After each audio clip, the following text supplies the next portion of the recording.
Darysim, bet prieš tai, kai ką tau noriu parodyti. Nu, Kokie, sakai, tavo populiariausi buvo prieš tai video? medaus tortas ir vištienos vyniotinis.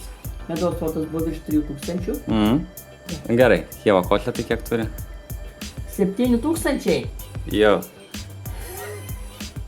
650. Nu. Jo, Taip, 503. taip. Tai ką, nemažai. Tai ką, sveikinu tave su 500 subscriberių. Ačiū. Nu va. Eisim kepti bulvių dabar. Eisim. Sveiki. Atvykę į Delfi video. Gaminsime bulvių traškučius. Viskas, tu manęs nekontroliuok čia. Duok man greičiau dirbti ir viskas, aš einu miegoti. Hello and welcome to this very special episode. Slice the potatoes first, wash them first, then slice them. You know the drill. The peel gives extra crunchiness, but it's totally up to you if you want the potatoes peeled. Put all slices on the wooden skewer, then into some cold water. To make the paste for about 10 to 12 medium-sized potatoes, add 5 tablespoons of flour, a tablespoon of potato starch, a half teaspoon of salt, a half teaspoon of pepper, a teaspoon of smoked paprika, a tablespoon of your favorite chili sauce. Add water until you reach similar consistency. Heat up the oil.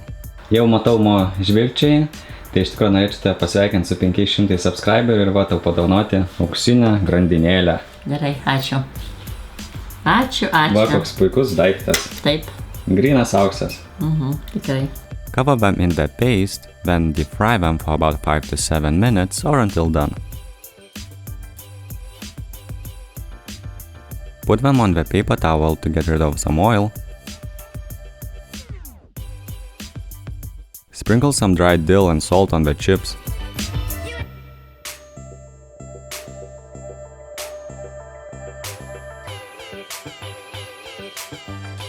Galima kalbėti.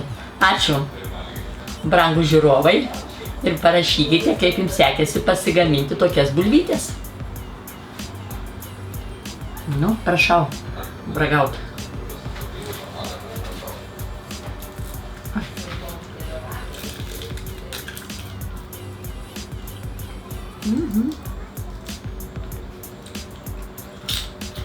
Va, traška net putelė.